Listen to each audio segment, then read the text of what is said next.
Welcome to Velvet Violence, where beauty plays nice until it doesn't. I'm Marta. I will drown you in with the charm. I'm Diliana. I'll keep you there for the chaos. Because behind every polished story, there is something a little darker waiting. So let's pull back the curtain and get into today's case.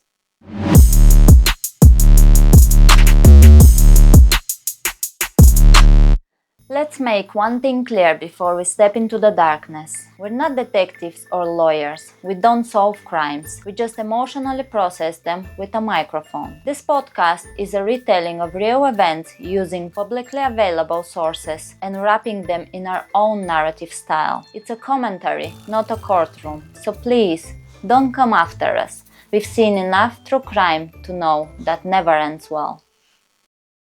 We'd like to believe that once we close our front door, the world stays outside. But what happens when the threat is already within the walls of your safest place, your home? On December 30th of 2022, 39 years old Stephanie Hansen was ready for a fresh start. She had a new home, she had a new romance, but she didn't know that she was being watched. Her housemate was spending hours and hours listening to her private life using secret microphones, nursing a deadly obsession that he refused to let go. Today, on Velvet Violence, we are deconstructing a case of calculated surveillance and the ultimate betrayal. This is the story of Stephanie Hansen and the predator that turned her home into a hunting ground.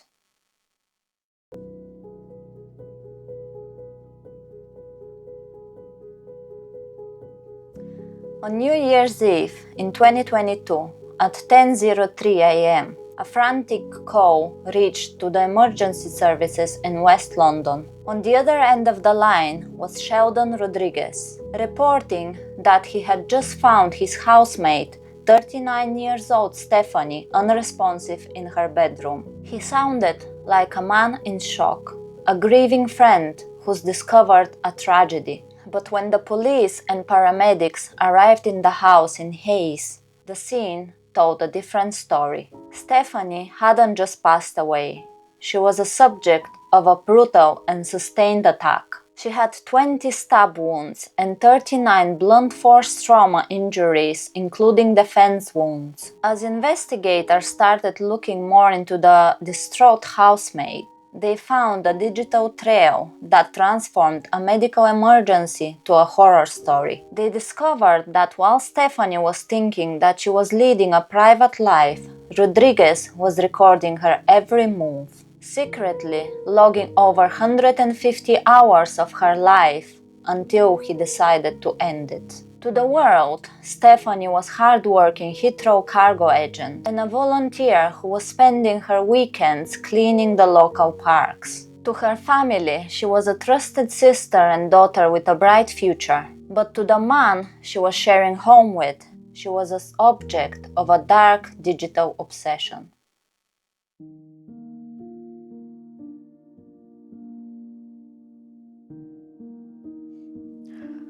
Wow, okay. Considering I used to rent loads of houses with loads of dodgy people, this case actually scared me. It is freaking scary. Considering, yeah. But let's start from the beginning. Who was Stephanie? Well, Stephanie was described as a very kind woman. She was just so trustworthy. She was so nice. She was crazy about the environment, okay? So her father said in a documentary that I've watched that if Stephanie saw you throw some rubbish outside, you would be in trouble. Good. So she was volunteering, cleaning local parks. She had a lot of friends that loved her. And that's why it was so shocking to her family, because they just couldn't believe who would do this to their daughter, because everybody she knew, they loved her, they adored her. She had a very strong work ethic, so she was very loved by her colleagues also. No one ever said bad word about her. She was such a social person. Anyone could be her friend. Anybody that she would meet, especially if they were like a bit low in their life, she would try to help them. That's why people just was immediately drawn to her, because they could see that they could trust her with anything. To her mom, Glenda, Stephanie was the kind of daughter that would be her best friend. And that's how they were with each other. They were like literally friends. And she also had an unbreakable bond with her two brothers, Russell and Scott. They were very close family and they loved each other. It's just so sad to think that her family would never be able to have that again, because their family now has been broken by a person that they literally thought it was her friend. So how did she meet him and when then? Well, Stephanie met Sheldon at work. I guess in 2015 they were working together somewhere. So he was very quiet. He had a very timid personality. He was a small guy, like a little bit shy. And as I said, she was that kind of person. She hated people to feel low.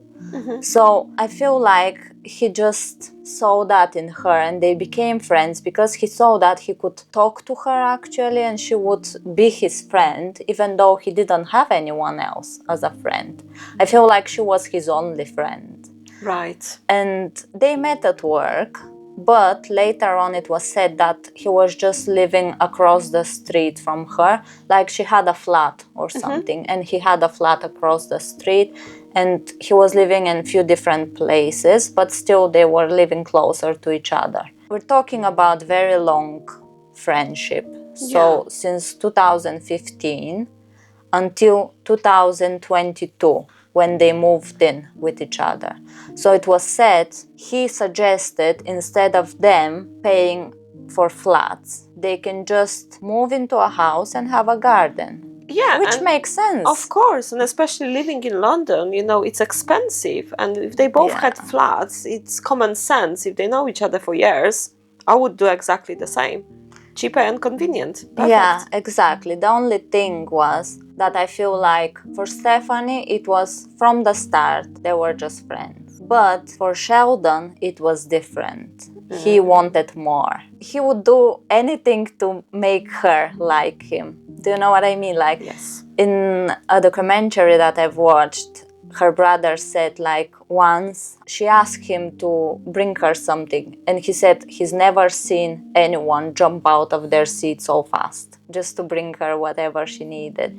And I feel like Stephanie was easy person to fall in love with, just because of her personality, because she was so easygoing and such a good heart she had. Would you say that jealousy put him to eventually killing her? I think definitely that was one of the reasons. I'm not sure it was just that, but I think it was the main reason.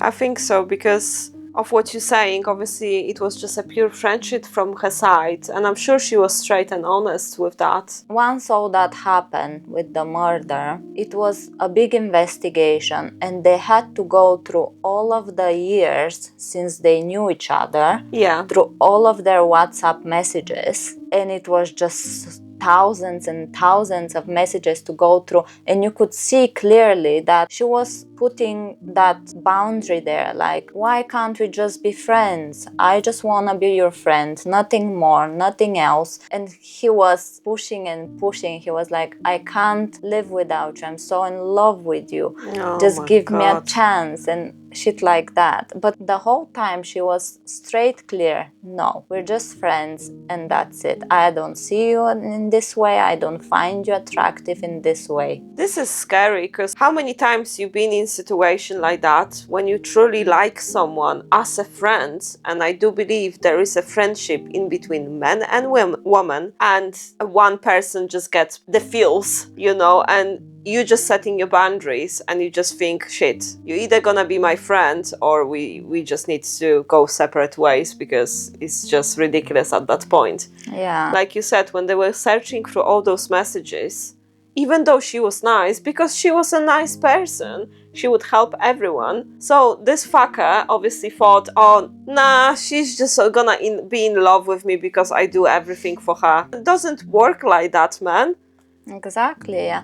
And that's what's pissed me off, because I found out about this case through YouTube. Like, an ITV documentary was posted on YouTube. And when I've watched it, I just felt so heartbroken. How trusting she was, that people would respond to her like she responded to other people. And she ended up getting in all that crap with jealousy and just control, because she didn't realize she was being controlled. But obviously you always have your phone, and when someone is like texting you all the time, when you don't respond, that's harassment. Oh, definitely. But when you're such a kind person, you might not realize this. Yeah, she probably just felt sorry and purely wanted to help, wanted to be there for him, considering, like you said, she was his only friend.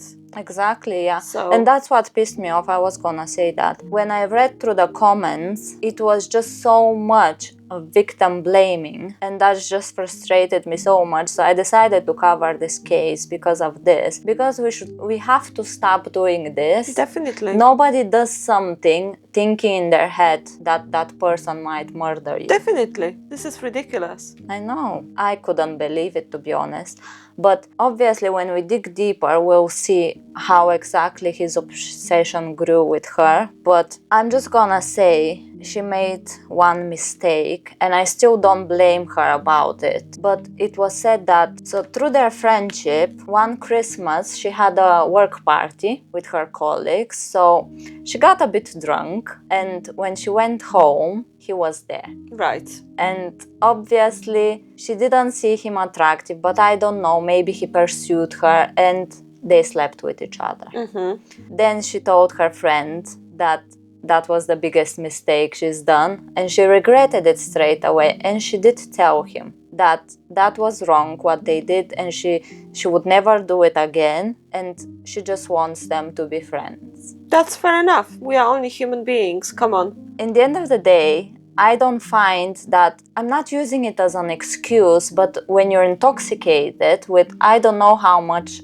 she drank, but she was drunk. Yes, of course. But then So, she felt guilty next day, and she had a straight and honest conversation with him. Yeah, so he knows that was a mistake from her side, yeah. But I feel like from then on, he got even more obsessed with her. I think he was just like, in his mind was only her. That's how I feel. And he got, I guess, what he wanted when they moved in with each other. And he just thought he's getting closer to get what he wanted, which was so far from the truth, because she never saw him this way. As I said earlier, she simply moved in with him because it was convenient. Yeah, it was convenient. It was gonna be better for her and for him. They were gonna get house with garden and everything. Yeah. So she loved the outside, the nature, as I said, the environment. So you can imagine a person like that would be much happier in a house instead of a flat. Yeah. But it's, I guess there is no point to go around it trying to explain to people that she was innocent, because purely you can tell from the very beginning she is. What Diliana told me prior to this case, before we started recording, is the comments she read online of the victim blaming. It was just crazy. That's why we pissed me off so much. Trying to just uncover it a little bit step by step. But in my head it's fucking common sense. People make mistakes. Don't fucking tell me, people, that you never had one night stand that you absolutely regretted it. It happened and we're moving on.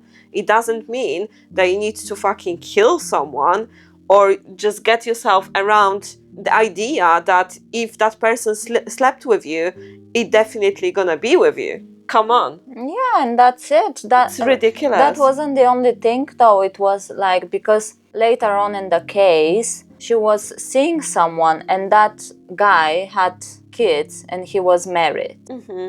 So, and then again, in the comments was all that like, oh, she's been with married men and she's 39 and she's living with that person that he's obviously obsessed with her. Well, yeah, guys, it is. But what about the married man? Exactly. You know what I mean? I don't blame him either, though. Because in this day and age, there's so many divorces, there's so many people who actually like get married young, and it's obviously not the right match. So if And you they find just say, someone yeah, better, yeah. that's what it happens. So it's no one to blame here. Regardless, she didn't deserve to die. Yeah, of course she does. Nobody Do you know what I mean? deserves to 'Cause I die feel- because they Exactly. slept with someone or they're going out with married men, because in the end of the day, it's two people's decision. Okay, so let's uncover it. What was with the microphones? You did say that they found 150 hours of recordings.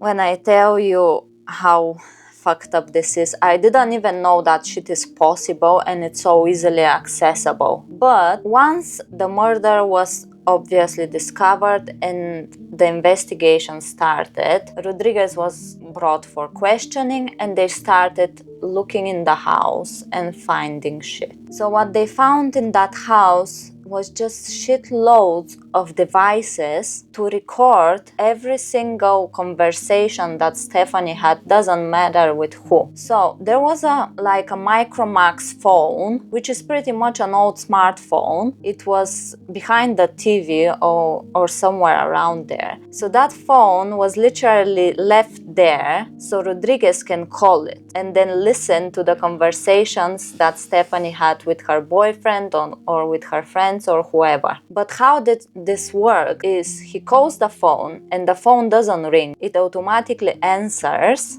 and starts listening to the compo. Jesus. Yeah, I was just like, what the fuck? How is this even happening? But obviously it is possible. So he literally, while he was at work or out or whatever, when Stephanie was home in her living room, that phone was there and he could ring it at all times and just listen to what happens in that room.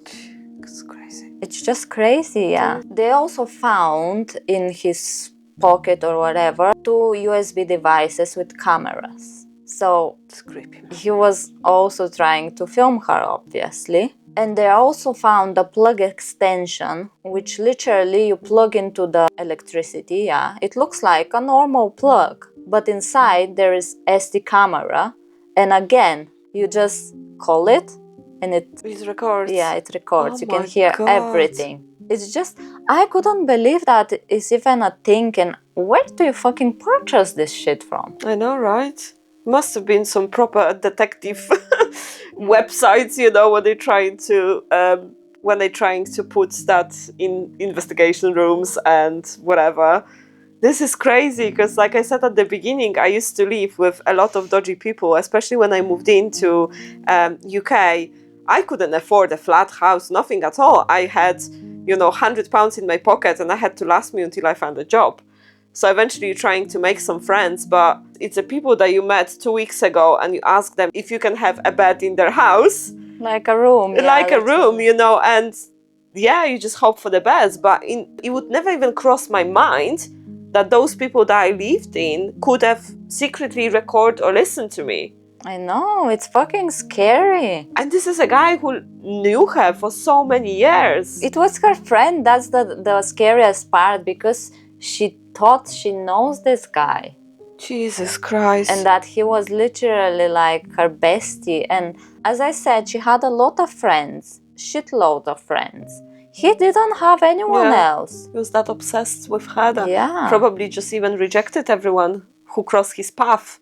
So he could basically pay 100% attention to her. Because if he was listening her constantly, listening what she says, does and acts, oh my God. Yeah, and literally in November, before the murder, because that happens obviously in the end of December. So in November, he went for a 20-day holiday in his home country, which was Goa, I think. And he just couldn't bear that he's not gonna know what she's doing. So through that holiday, literally it was over 160 hours of eavesdropping. Oh, So he was just moving from device to device, listening to what she's doing, because she obviously had a boyfriend at this point. I remember, I think it was on 19th of November, when it was like the peak of his messages to her phone. It was literally over 150 messages in a day. Like, why are you not answering? What are you doing with him there? And this oh, and that. And it was literally, she at this point, I think she told her boyfriend that she thinks he's spying on her. And she kind of started to realize how bad it was. yeah. Oh, poor girl. And it's just crazy to think that you're in your house and you just don't know if you can even talk freely. To me, it was crazy because throughout his holiday, those 20 days of holiday, it was over 600 calls in that Micromax device. You remember that smartphone in the living room? 600 calls. So 600 times he called that phone to listen to her conversations. So he probably didn't leave the house. He was staying in his room rather than go see family. What an obsession, man. Jesus. I was just like, what the hell is wrong with this guy? And I think at this point she knew that it's a bit going out of the ordinary. Unfortunately, she was way too nice to people and wanted to give him another chance. It would be me and you be like, bye, bitch. That's true, but I guess as well it's not as easy just to move out of somewhere, because if you can't afford a place on your own. Yeah, it is hard. I'm only joking, obviously. But... Or maybe she just wanted to be considerate, because if she leaves that house, maybe he couldn't afford it. And do you know what I mean? Like, it's a bit awkward. Second guessing everything. Yeah. What did it lead to killing her? Well, I think first of all, it was that she got a boyfriend. So I think it was the Christmas day that she sat with her mom and she actually told her about Celso, so that was what her boyfriend was called. He was married, he had children, so her mom simply told her that she doesn't know if what she's doing is wrong or right. She can't tell her if it's wrong or right. But in the end of the day, it's her life. Yeah. Everybody knew that Stephanie wanted children, but she couldn't find a person that she would feel safe to do so. And maybe in Celso, she found that guy. And you can see through their text messages, they really loved each other. So I don't know, maybe he was planning to be with her and she was planning to be with him in a long term. But I feel like when that relationship started, it all went worse for Rodrigues, because now he just sees that Stephanie is slipping away from him. Mm-hmm. And I feel like he just went crazy. I think the night before the murder happened, so that was 29th of December. Rodrigues, he was night shift at work. And Stephanie was with her boyfriend in the house. He was fucking listening to everything they talked about, everything they did. So he was listening to them having sex. And through all of his shift, man, I just couldn't believe this shit, because are you even working? Or you just spying on your housemate? The obsession was that strong. He just didn't care about anything at that point, just constantly. Yeah, and he was texting her as well. He was saying pretty much, what are you doing? Is he there? Blah, blah, blah. And I might come to the house on my break to have a smoke. And just shit like that to maybe spook her. Yeah. And I feel like that day that tipped him over, obviously, listening to them, having fun with each other and all that.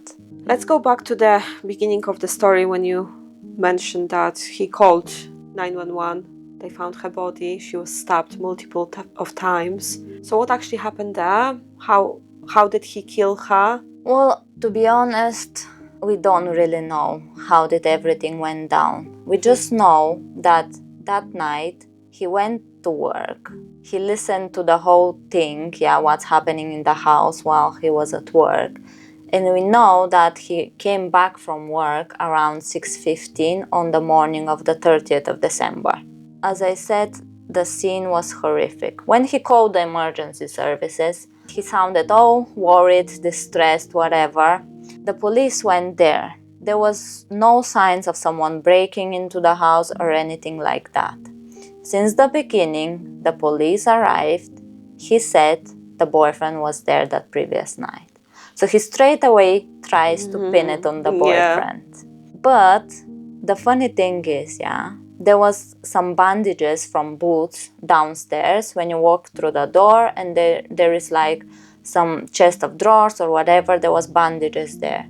So they asked him, what are these bandages?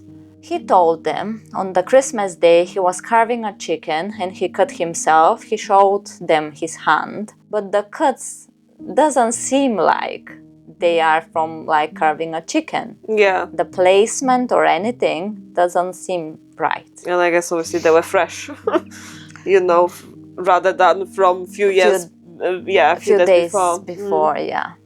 So that was the first thing. The other thing is like he's trying to push that, the boyfriend. And to the police is like, okay, so we're gonna arrest him. They took him and they started questioning him. The scene was brutal in Stephanie's house. The house looked perfectly normal, as I said, no sign of forced entry or anything like that. And there was no blood whatsoever anywhere in the house until we opened Stephanie's room. Once you got inside, it was horrific. It was just obvious it was someone that knew her. Yeah. The police called her family, and her family just couldn't fucking explain. Who could ever do this? It sounded impossible to them. And they thought about the boyfriend straight away. They never thought that Rodrigues, her friend, could have done that. Yeah, of course. And then they were told that he was arrested and he's being questioned about it. They were just so shocked. They just couldn't believe it. I think her father said that he thought he was weird, but he wouldn't expect him to do this. Yeah, he wouldn't be capable of committing such a gory crime. Yeah, and they obviously may have thought that he was infatuated with her and he wanted more than just a friendship. But they still wouldn't think that he would murder her for it. So they questioned him few times. And the first times that they questioned him, the answer to every question was no comment.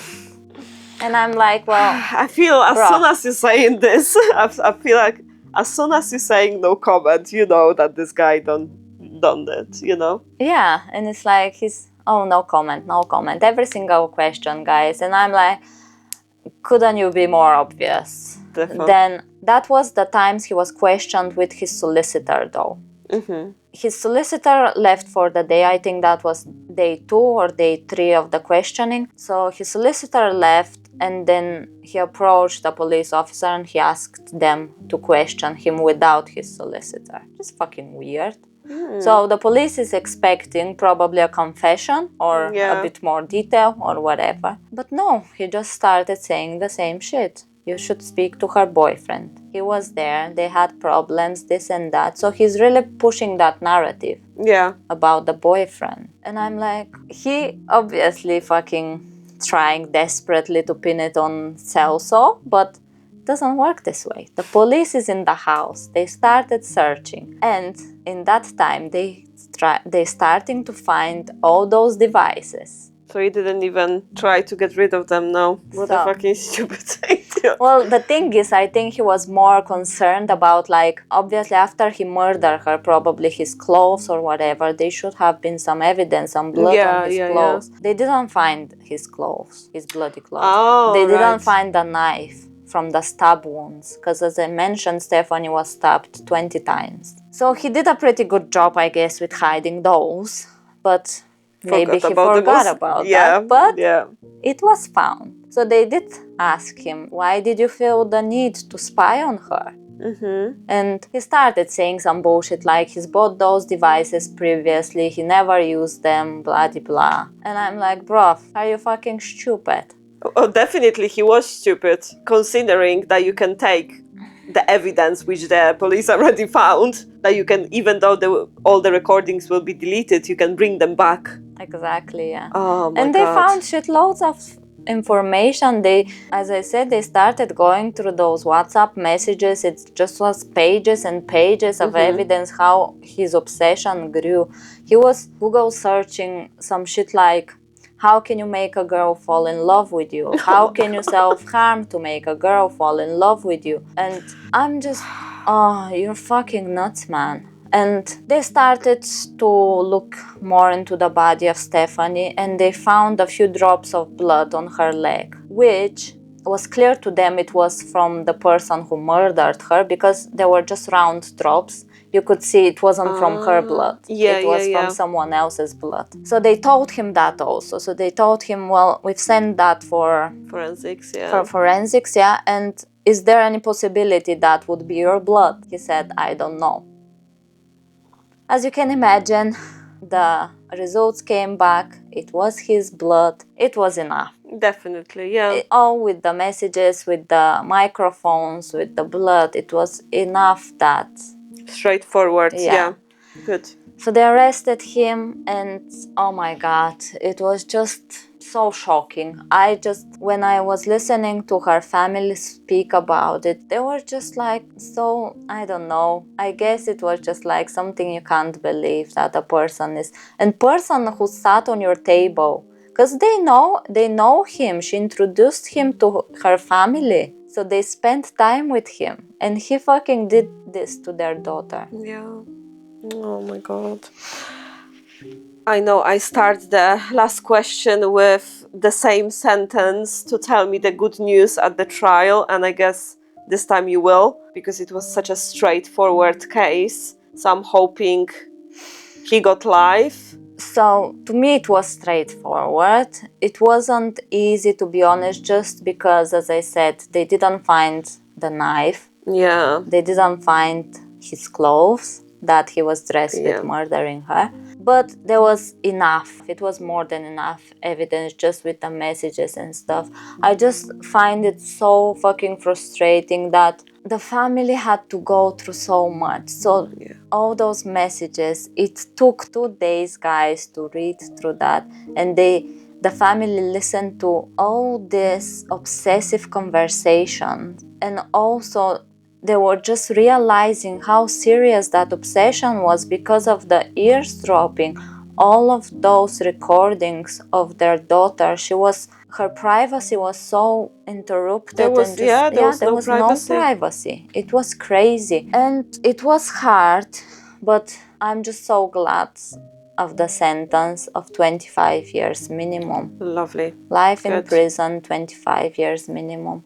And I think he just belongs in prison. He should never go out. He's just so dangerous because, as I said, he was a normal guy who was just quiet, shy. He found a friend which was there to help him, and through his hard times, she was, as I said, his only friend, and he just did this to her. But the most distressing part was that it was found on Stephanie's stomach a DNA of a sperm. Oh my God, no. And when you think about it, it's just so horrific to think that something sexual could have occurred before she was murdered or even after. You don't know, because he never said. So we would never know what exactly happened into that room. The only thing I'm certain of it was that Stephanie was scared as shit. And I just can't even believe that someone is capable to do this to a person that you allegedly love, because he was saying that he loves her and he could do anything for her. What a fucking prick. And I'm like, oh, it's just horrible, man. But I'm just so glad he's in prison.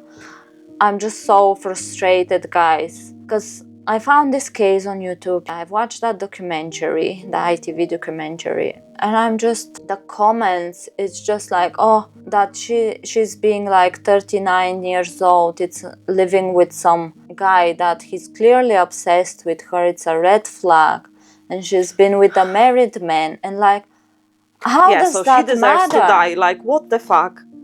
Seriously. People should just get a grip and stop judging the others. Everyone goes through shit, but it doesn't mean that he needs to be murdered or, being abused or watched. Come on, guys, this is ridiculous. I know, to be honest, that pushed me to cover this case, because I feel like we need to stop judging people for their decisions, because there is no perfect people. We all make Definitely. mistakes. We all done shit in our life that we're not proud of. Therefore, But in the end of the day, nobody deserves to die because they made a mistake, they fall in love with the wrong person maybe, or they slept with someone. so what? It's just, it happens. Everyone makes mistakes, like you said. Exactly. And I'm just like, to me, that was the most frustrating part of this whole case. It's because he was a fucking prick. He just decided that she's gonna be his Yeah. and no one else's. And that's the only bad person in this case. Stephanie didn't do anything wrong because sleeping with him, it wasn't in her clear mind. And No. I'm not gonna use being drunk as an excuse, but you are more vulnerable. Definitely. Definitely. And as a person who wants to get married, who wants children, maybe she did think, okay, maybe I'll give it a chance. Maybe she knew that he was in love with her and she still decided to stay to live with him. But she didn't stay with him thinking that he would murder her. Definitely. She knew that... clearly met someone, Yeah. which, maybe she probably was the person of, she was maybe not scared, but she just didn't have the guts to tell him no, in a sense. Like, she did tell him, that's what I mean, but like, tell him no of kicking him out basically from the house, etc. Perhaps when she met her boyfriend and bringing him straight to the house when he could see that she is moving on and clearly is paying more attention to someone else than him, it would be just a common sense for him to realize, okay, she's not into me, it was one night stand, it was painful from my side, okay, I've grieved and we're moving on. Yeah, because I think some people do that as well. Like, if you see some of your friends are clearly like more into you, Yeah. and like they don't see you as a friend anymore, they see you as something else. Maybe you do think, oh, maybe when I find someone who I'm really in love with, definitely. they will realize, Yes. But even if that wasn't the case, as I said, Stephanie wasn't gonna stay with him. Like, they've only been living together for a year or whatever, not even a year, I think. But she wasn't gonna live with him till the rest of her life. He knew that. She's been clear that she doesn't wanna be with him, even after they've been with each other. Yeah. That one occasion. But as I said, guys, it's just we need to stop blaming it on the victims, because nobody does shit expecting they would get murdered for it. Definitely. And as I said, that's what pushed me to cover it. I just feel so bad about what happened to her, and it's just the brutality of it, guys. It's just unbelievable how many times he stabbed her and how did he beat her up. Like, she had 39 blunt force trauma injuries. That's a lot for a person to endure. And the sexual thing, I just don't even want to comment on that, because I just find it so disturbing. So sad, yeah. It's just, that was a fucking creep, that guy. He doesn't deserve even like anyone to be with him in his life. He just needs to be locked in somewhere, because I can see if he gets out, he would grow an obsession with someone else. Yeah, he will repeat that pattern. And I think those people are the most dangerous people, because you think maybe that's your friend or whatever. Guys, if you see some behavior like that, just run. Run and don't even question it once or twice. I think people as good as Stephanie was gave him too many chances. She paid with her life for it, unfortunately. But as I said, I would never blame her. I feel so bad that this happened to such a kind person. And I just pray for her family. I hope they find peace now that we know that guy is in prison and will spend probably his life there. And yes, guys, thank you for watching. It was very frustrating case. Please let us know what did you think, and like, subscribe, and we will be here for you next Sunday as well. Bye. They found a digital trail that transformed